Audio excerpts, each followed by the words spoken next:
하나님의 말씀 함께 보겠습니다. 디도서 2장 11절에서 15절입니다. 신약성경 디도서 2장 11절에서 15절까지 봅니다.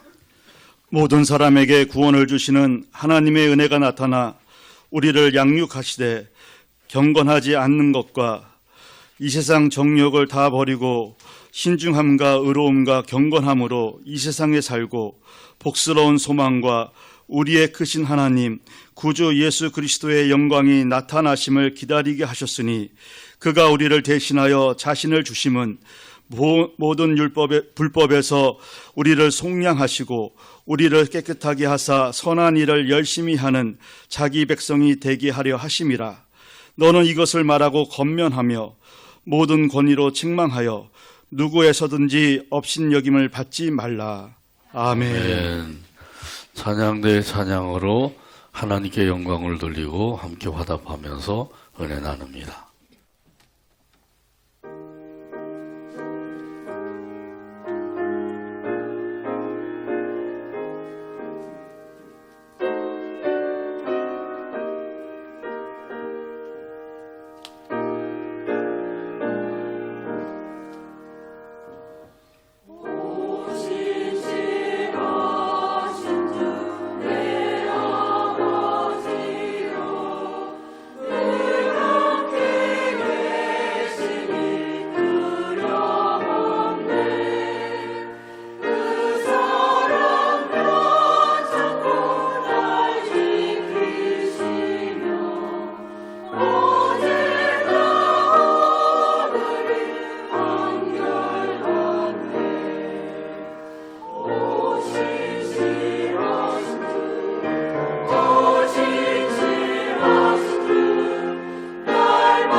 아멘.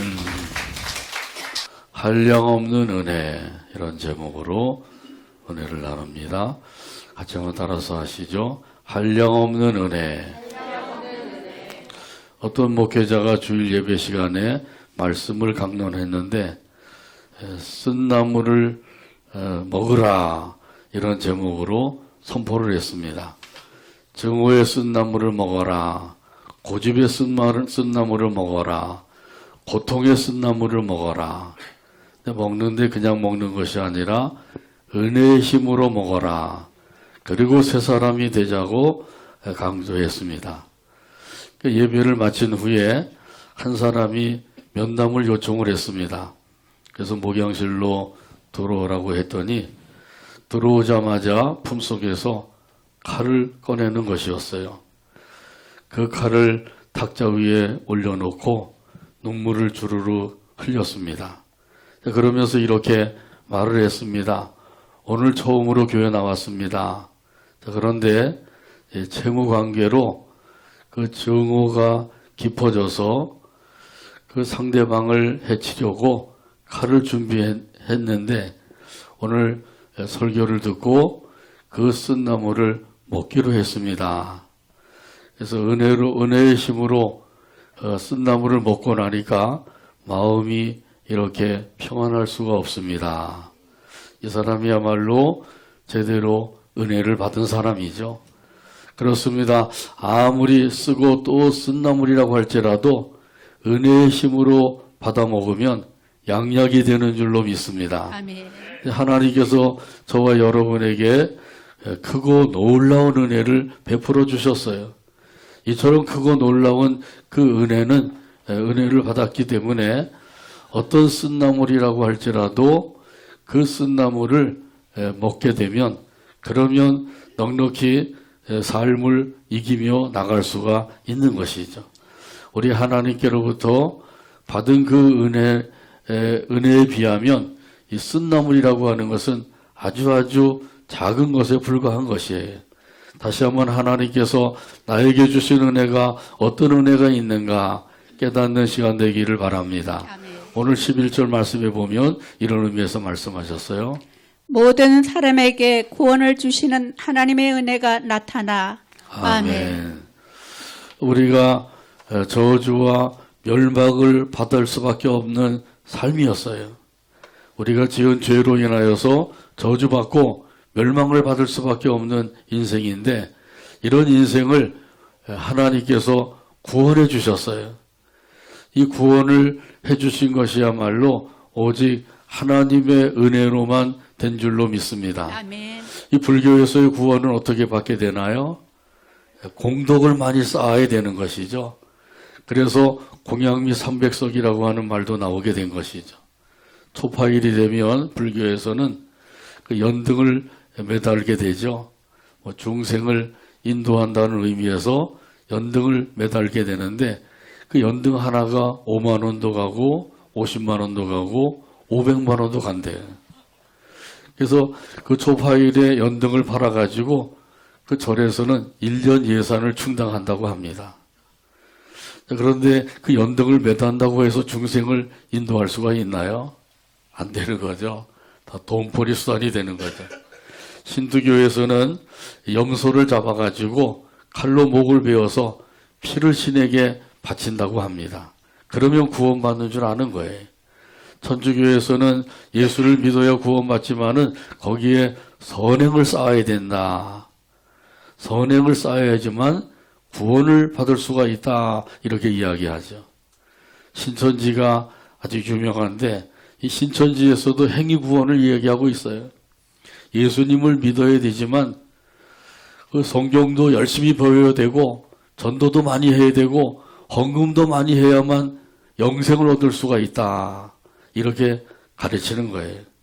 그래서 그 사람들이 신천지에 들어가게 되면 열심히 공부를 합니다. 매일 저녁마다 모여서 성경 공부를 해요.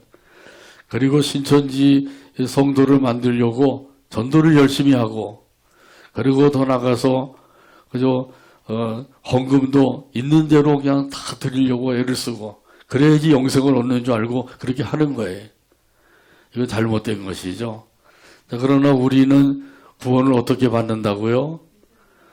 구원을 하나님의 은혜로 받는 것이죠. 믿음도 하나님의 은혜고요. 할렐루야. 아멘. 이런 사실을 로마서 3장 23절에서 24절에 말씀합니다. 모든 사람이 죄를 범하였음에 하나님의 영광에 이르지 못하더니 그리스도 예수 안에 있는 속량으로 말미암아 하나님의 은혜로 값없이 의롭다 하심을 얻은 자 되었느니라. 아멘. 아멘. 세상 모든 사람들은 다 죄인이에요. 죄인이 아닌 사람은 한 사람도 없는 거죠. 그래서 성경에도 분명히 말씀합니다. 의인은 없나니 하나도 없다. 저도 죄인이고 여러분도 죄인이고 인정하시죠? 아멘. 네. 이 죄 때문에 하나님의 영광에 이르지 못하게 된다라고 말씀하셔요. 여기 하나님의 영광에 이르지 못한다고 하는 것은 하나님께 영광을 돌리지 못한다고 하는 뜻이에요. 인생의 목적이 무엇인가요? 다시 말하면 사람이 사는 목적이 무엇이냐 하는 것이에요. 무엇 때문에 살고 있나요? 하나님께 영광을 돌리기 위하여. 할렐루야. 아멘. 한번 따라서 하죠. 하나님께 영광을 돌리기 위하여. 하나님께 영광을 돌리기 위하여. 그렇게 살고 있다고 하는 사실을 꼭 믿으시길 바랍니다. 아멘. 이런 그 목적이 없으면 결국은 허무주의에 빠지고 마는 거예요. 이 허무주의에 빠지게 되면 산속에 들어가서 평생 목탁을 두드리며 살 수밖에 없어요. 또 비관적인 사람들은 스스로 목숨을 끊게 되는 것이죠. 하나님께 영광을 돌리는 것이 우리 인생에 있어서는 최고의 복된 삶인 줄로 믿습니다. 아멘. 이것을 깨닫는 게 참으로 중요한 거예요. 죄로 말미암아 저주받을 수밖에 없고 멸망 가운데 들어갈 수밖에 없는 죄인들을 하나님께서 구원해 주셨어요. 하나님의 은혜로 값없이 그 의롭다함을 얻게 하시고 구원함을 받게 해주신 거예요. 우리는 값없이 받았지만은 하나님께서는 우리를 구원하시기 위해서 엄청난 대가를 치루어 주셨어요. 독생성자 예수님을 하나님의 사람의 모양으로 보내주시고 그리고 십자가에서 못 박혀 피 흘려 죽게 하심으로 우리를 구원해 주신 거예요. 우리 죄인들이 이렇게 그 구원을 받았다고 하는 것은 하나님께로부터 놀라운 은혜를 받은 것이죠. 하나님께서 이렇게 독생성자 예수님을 보내셔서 십자가에 못 박혀 피 흘려 죽게 하심으로 우리가 받아야 될 죄값을 대신 받게 해주신 겁니다. 우리가 받아야 될 죄값은 영원한 형벌이죠. 이 영원한 형벌과 저주와 멸망에 이런 그 죄값을 예수님께서 대신 다 받아주셨어요. 이런 사실은 갈라디아서 3장 13절에서 말씀합니다. 그리스도께서 우리를 위하여 저주를 받은 바 되사 율법의 저주에서 우리를 속량하셨으니 기록된 바 나무에 달린 자마다 저주 아래에 있는 자라 하였습니다. 아멘. 예수 그리스도께서 나를 위하여 저주를 받으셨다. 그래서 내가 받아야 될 저주를 예수님이 대신 받아주신 거예요. 그래서 율법의 저주에서 나를 구원해 주셨다. 분명히 말씀해 주셨어요. 이 은혜야말로 크고 놀라운 은혜라고 하는 사실이죠. 측량할 수 없는 은혜입니다.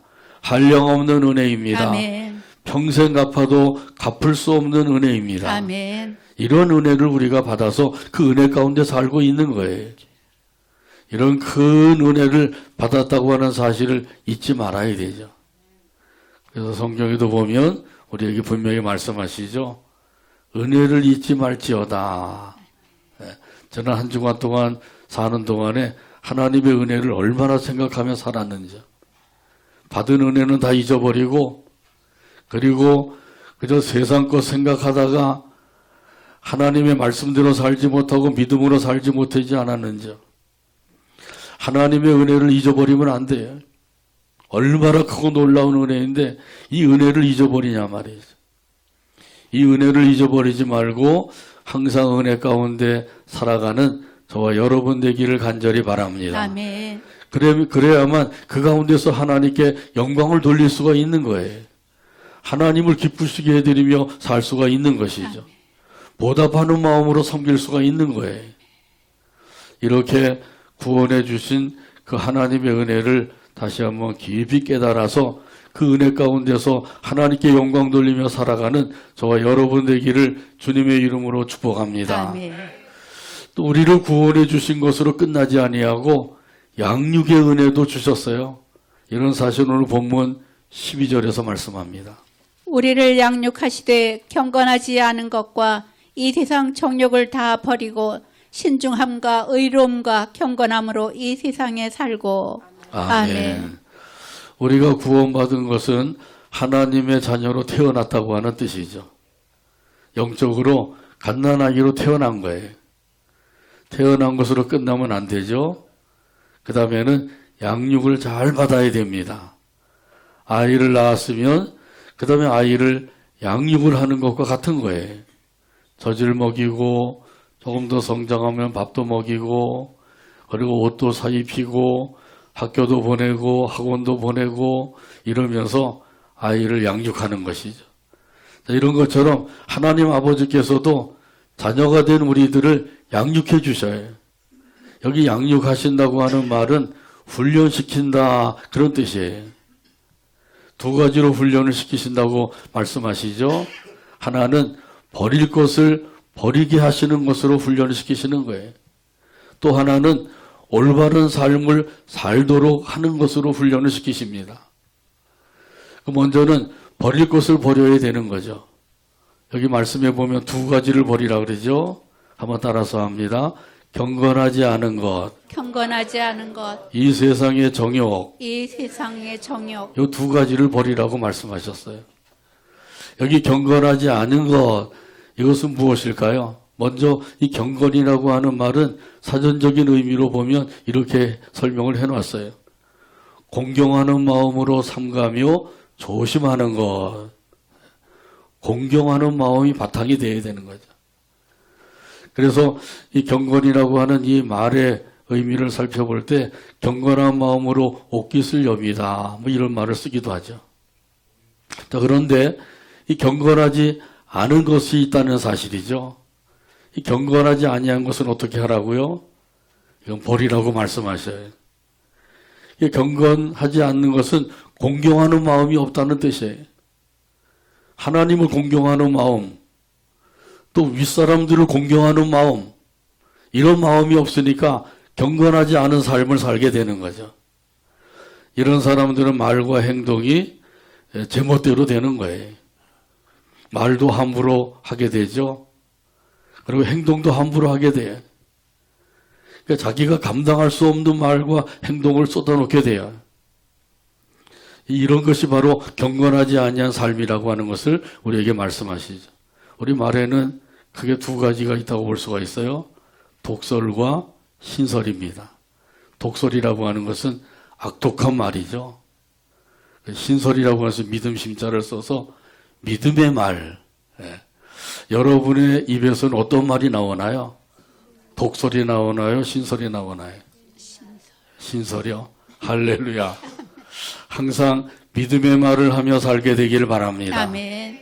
그래야만 우리가 경건치 아니한 가운데 빠지는 일이 없는 거예요.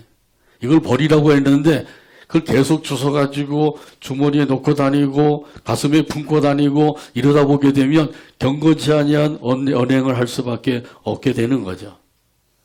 그래서 말씀합니다. 야고보서 1장 26절에 말씀합니다.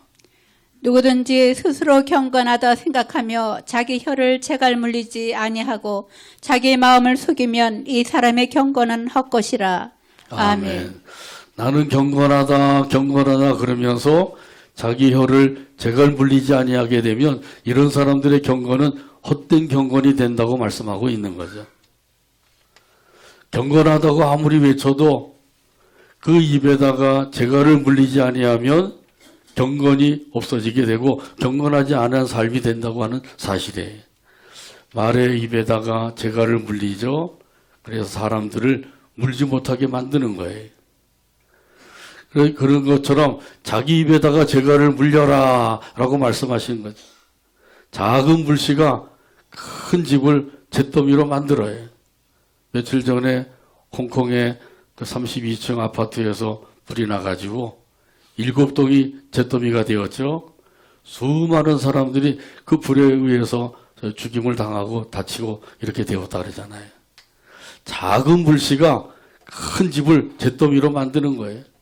작은 불씨가 큰 산을 잿더미로 만들게 되죠. 자, 이런 것처럼 이 작은 혀가 온몸을 불사르게 된다고 말씀하셨어요. 그래서 이 혀를 조심해야 되는 거죠. 혀에다 재갈을 물리지 아니하면 거기서 그만 독설이 나오고 그 독설로 인하여서 자기 몸을 다 불살라 버리게 된대요. 그러니까 이 혀를 조심하라고 말씀하죠. 또 여기 두 번째 경건치 아니한 것, 이것은 행동을 가리키는데 행동도 조심해야 된다는 사실이에요. 이 경건치 않은 행동이라고 하는 것은 불신앙의 행동을 가리키는 거예요. 불신앙의 삶을 가리키는 거죠. 말씀을 듣고도 또 듣고도 듣는 것뿐이고 결국은 그 말씀대로 살지 못하게 되는 것이 바로 경건치 아니한 행동이 된다고 말씀하고 있는 거죠. 그래서 하나님께서는 이 경건치 아니한 언행을 다 버려라.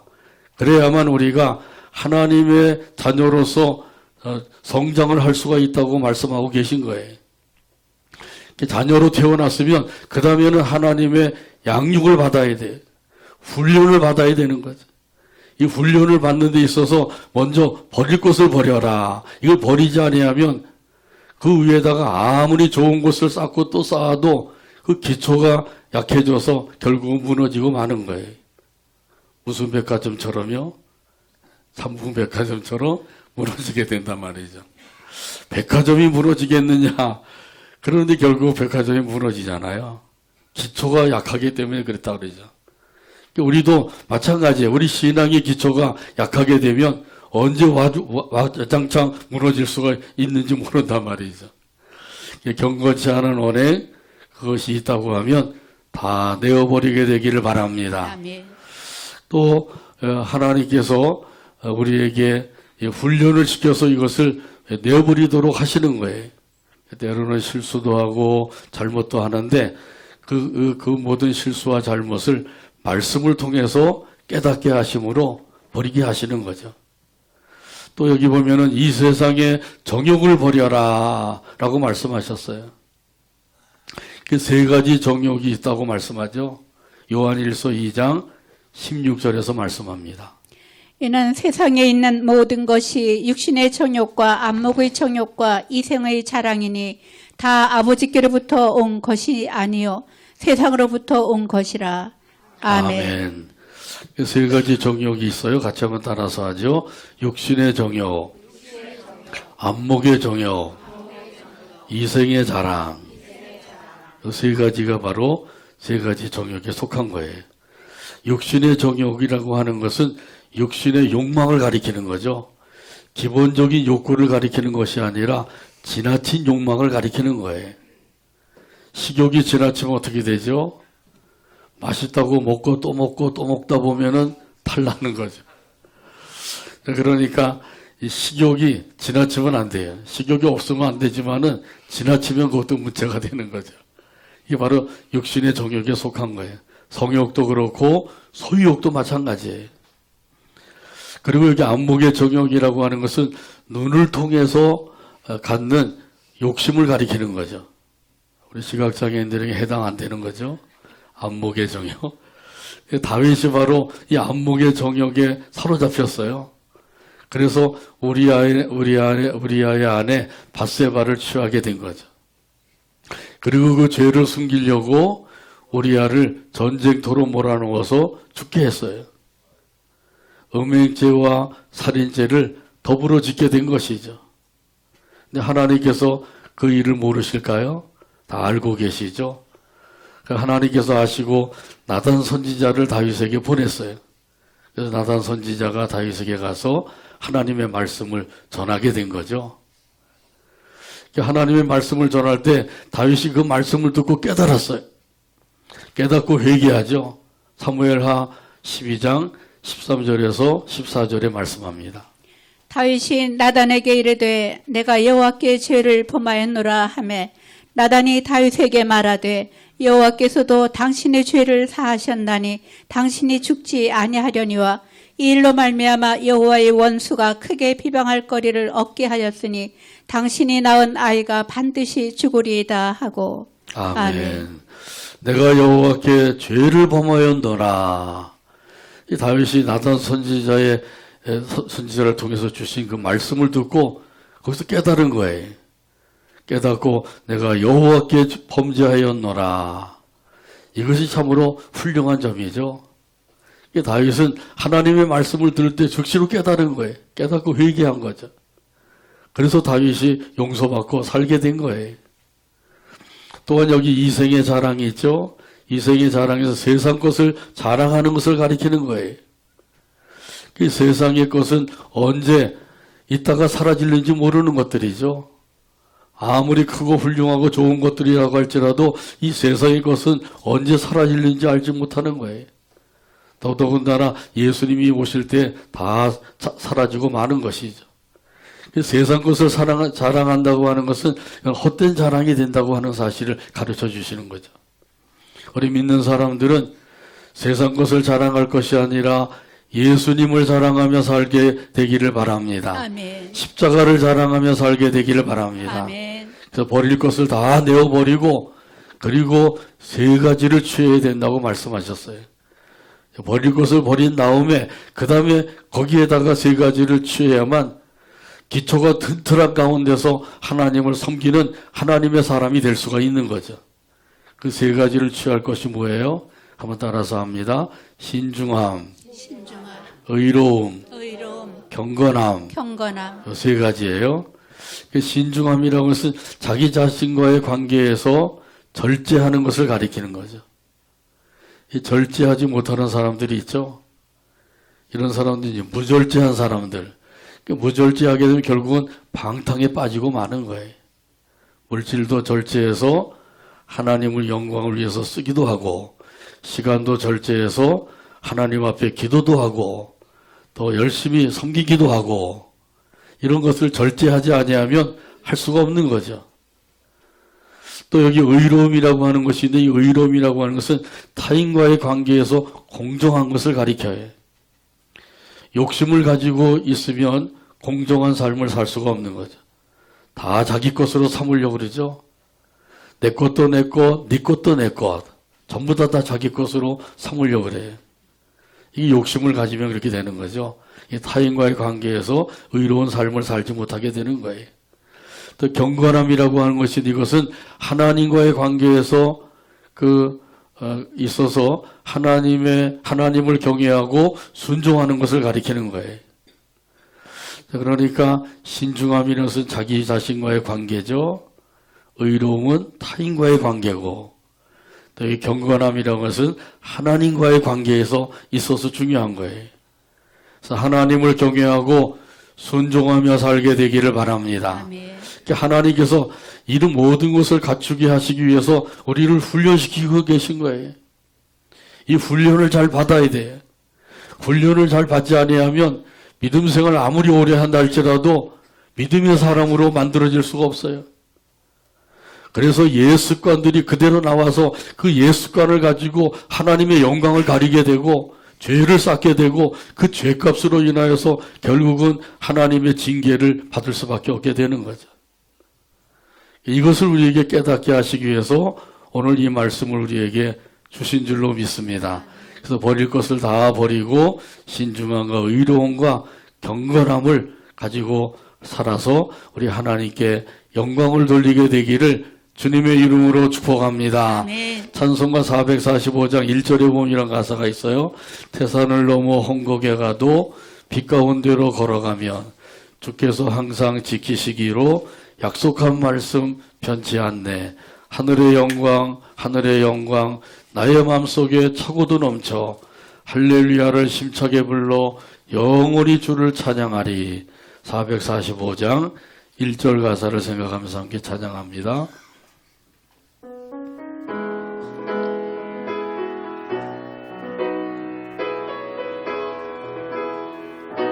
태산을 넘어 험곡에 가도 산을 넘어 험곡에서 길 가운데로 걸어가면 길 가운데로 걸어가면 주께서 항상 지키시기로 주께서 항상 지키시기로 약속한 말씀 변치 약속한 않네. 말씀 변치 하늘의 영광 하늘의 영광 하늘의 영광 하늘의 영광 나의 맘속에 차고도 나의 넘쳐 맘속에 차고도 넘쳐 할렐루야를 힘차게 불러 할렐루야를 힘차게 불러 영원히 주를 찬양하리. 영원히 주를 찬양하리.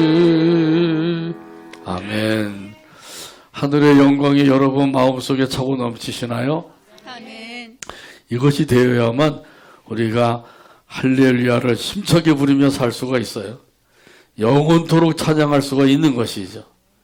자, 그러므로 하늘의 영광을 마음에 품고 살아가게 되기를 간절히 바랍니다. 아멘. 이 받은 은혜를 생각하면 하나님 앞에 찬양을 드리지 아니할 수가 없는 거죠. 기쁜 마음으로 감사하는 마음으로 즐거운 마음으로 하나님을 찬송하며 살게 됩니다. 이 구원의 은혜와 양육의 은혜를 주실 뿐만 아니라 더 큰 은혜를 우리에게 주셨어요. 오늘 본문 13절에서 말씀합니다. 복스러운 소망과 우리의 크신 하나님 구주 예수 그리스도의 영광이 나타나심을 기다리게 하셨으니 아멘. 구원을 받은 사람들이 이 세상에 사는 가운데서 기다리게 하셨다는 거죠. 무엇을 기다리게 하셨다고요? 여기 두 가지를 말씀하죠. 복스러운 소망과 그리스도의 영광에. 한번 따라서 할까요? 복스러운 소망, 복스러운 소망, 그리스도의 영광. 그리스도의 영광. 이 두 가지를 기다리며 살게 하신 거예요. 복스러운 소망이란 다시 말하면 영생의 소망, 부활의 소망이죠. 자, 그러니까 이 소망이야말로 땅의 소망이 아니라 하늘의 소망이에요. 하늘의 소망은 앞으로 하나님의 나라에 들어가서 받을 그런 영원한 기쁨과 즐거움의 삶을 가리키는 거죠. 이것을 바라보며 살게 하신 거예요.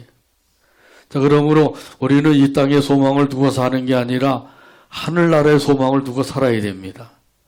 다시 한번 말씀을 통해서 하늘의 소망을 가지고 살아가는 저와 여러분 되기를 간절히 바랍니다. 아멘. 우리의 참보장은 어디예요? 하나님. 하나님의 나라 천국이죠. 자, 그러니까 이 세상의 삶이라고 하는 것은 나그네의 삶이라고 하는 사실을 깨닫게 되죠. 베드로전서 2장 11절에 보면 이런 사실을 말씀합니다. 사랑하는 자들아 거류민과 나그네 같은 너희를 권하노니 영혼을 거슬려 싸우는 육체의 정욕을 제어하라. 아멘. 우리가 어떤 사람과 같다고요? 거류민과 나그네와 같다고 말씀하시죠. 거류민이라고 하는 것은 하루 이틀 머물다가 떠나가는 길손을 가리켜요. 이 나그네라고 하는 것은 1년이나 2년, 짧으면 한두 달 이렇게 머물다가 떠나가는 행위를 가리키는 것이죠.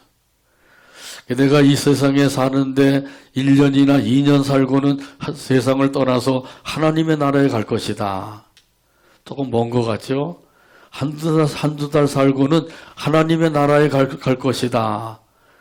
이런 사실을 믿는다고 하면 이런 사람들은 이 세상에 미련을 두지 않게 되겠죠. 세상에 집이 아무리 크고 또 좋은 물건들이 잔뜩 놓여져 있고 금은보화가 있고 그런다고 할지라도 한두 달 살고 갈 사람이라고 하면 그 모든 것이 소용이 없는 거죠. 그리고 한두 달 살다가 세상을 떠나서 하나님의 나라에 들어갈 것이다. 이 사실을 믿는다고 하면 아웅다웅 싸우거나 다툴 것이 없어요. 한두 달 살다가 갈 것인데 그 안에 그냥 잘 살기도 힘든데 아웅다웅 싸우면서 그렇게 살 것이 없는 거죠. 그래서 하나님께서 말씀하셨어요. 너희 영혼을 거슬러 싸우는 육체의 정욕을 제어하라. 육체의 정욕을 제어하라. 아멘. 여기 육체의 정욕이라고 하는 것은 악한 본성을 가리켜요. 이 악한 본성이라고 하는 것은 죄로 인하여서 타락된 사람들의 본성을 가리켜요. 거듭나지 못한 사람들, 예수님을 믿지 못한 사람들, 이런 사람들은 여전히 악한 본성, 육체의 정욕을 가지고 살 수밖에 없는 거죠. 이 악한 본성이 일어나게 되면 그 악한 본성이 영혼과 싸우게 됩니다. 우리 영혼은 그 복스러운 소망을 가지고 살려고 해요. 영생의 소망을 가지고 살려고 애쓰는 거죠. 그러나 육체의 정욕이라고 하는 것은 이 세상 욕심에 끌려서 살려고 그래요. 그리고 이 두 가지가 우리 속에서 서로 싸우게 되는 거죠. 영혼이 이기면 어떻게 될까요? 영혼이 이기면 복스러운 소망 가운데 살게 되는 거예요. 근데 육체의 정욕이 이기면 어떻게 되죠? 악한 본성을 따라서 죄를 지으며 살 수밖에 없는 거예요. 그래서 우리 속에 이 영혼, 거듭난 영혼이 있고 또 육체의 정욕이 있다는 사실이에요. 이 두 가지가 계속해서 우리 안에서 서로 싸워요. 누가 이겨야 되겠어요? 우리 영혼이 이겨야 되겠죠? 그래야만 복스러운 소망 가운데서 하나님을 섬기며 찬송하며 영광 돌리며 살 수가 있는 줄로 믿습니다. 아멘. 우리가 잊지 말고 꼭 기억해야 될 것이 있는데 그것은 이 세상은 잠시 머물다가 가는 나그네의 삶이라고 하는 사실이에요. 이걸 잊어버리면 안 돼요. 여기서 천년만년 살 것이 아니에요. 우리의 참보장은 하나님의 나라라고 하는 사실을 기억해야 됩니다. 아멘. 이것을 믿는 사람들은 복스러운 소망 가운데서 살 수가 있는 거죠. 또 한 가지 기다려야 될 것이 있는데 그리스도의 영광이 나타날 것을 기다리라는 거예요. 언제 그리스도의 영광이 나타나게 될까요? 예수님이 다시 오실 때, 예수님이 다시 오실 때, 재림하실 때 나타나는 거예요. 이런 사실은 마태복음 24장 30절에 보면 말씀합니다. 그때에 인자의 징조가 하늘에서 보이겠고 그때에 땅의 모든 족속들이 통곡하며 그들이 인자가 구름을 타고 능력과 큰 영광으로 오는 것을 보리라. 아멘. 인자는 예수님을 가리키는 거죠. 예수님이 어떻게 오신다 그래요? 구름을 타고 능력과 큰 영광으로 오신다고 말씀하셨어요. 그걸 너희들이 보리라 라고 말씀을 하죠. 초림 예수님은 아주 초라한 모습으로 오셨어요. 마구간에 아기로 태어나셨죠. 근데 재림 예수님은 그게 아니에요. 구름을 타고 그리고 능력과 큰 영광 가운데서 오실 것을 말씀하신 거죠. 그러니까 초림과 재림은 완전히 다르죠. 큰 영광으로 오실 때 이런 예수님을 기쁨으로 찬송하며 맞이하게 되기를 바랍니다. 아멘. 이 구원의 그 은혜를 받은 사람들은 바로 이 영광 중에 재림하실 예수님을 기다리며 사는 거예요. 예수님을 얼마나 기다리고 계시나요? 예수님은 영적으로 보면 우리의 신랑이 되고 우리는 신랑 대신 예수님의 무엇이 돼요? 신부가 되는 거죠. 근데 신부가 신랑을 안 기다린다. 바람난 신부죠. 예. 그러니까 이 딴 신랑을 좀 생각하고 있기 때문에 진짜 신랑을 생각하지 않고 사는 거예요. 엉뚱한 신랑을 생각하고 살면 안 돼. 신랑 대신 예수님을 생각하고 신랑 대신 예수님을 기다리며 살아가게 되기를 바랍니다. 아멘. 이렇게 신랑 대신 예수님을 기다리고 살게 되면 재림하시는 예수님을 기쁨으로 맞이하게 되는 거예요. 이런 그 기다림을 가지고 살 것을 우리에게 말씀하시는데 막연히 기다리면서 그냥 사는 게 아니라 이 세상에 사는 동안에 선한 일을 열심히 하면서 살아라. 오늘 본문 14절에서 말씀합니다. 그가 우리를 대신하여 자신을 주심은 모든 불법에서 우리를 속량하시고 우리를 깨끗하게 하사 선한 일을 열심히 하는 자기 백성이 되게 하려 하심이라. 아멘. 복스러운 소망을 기다리고 그 영광 중에 임하실 예수님을 기다리면서 우리가 할 일은 다른 게 없어요. 선한 일을 열심히 하라는 거죠. 선한 일을 계획하게 되기를 바랍니다. 아멘. 선한 일에 힘쓰게 되기를 바랍니다. 아멘. 선한 사업의 부한자가 되기를 바랍니다. 아멘. 선한 영향력을 끼치며 살라는 거예요.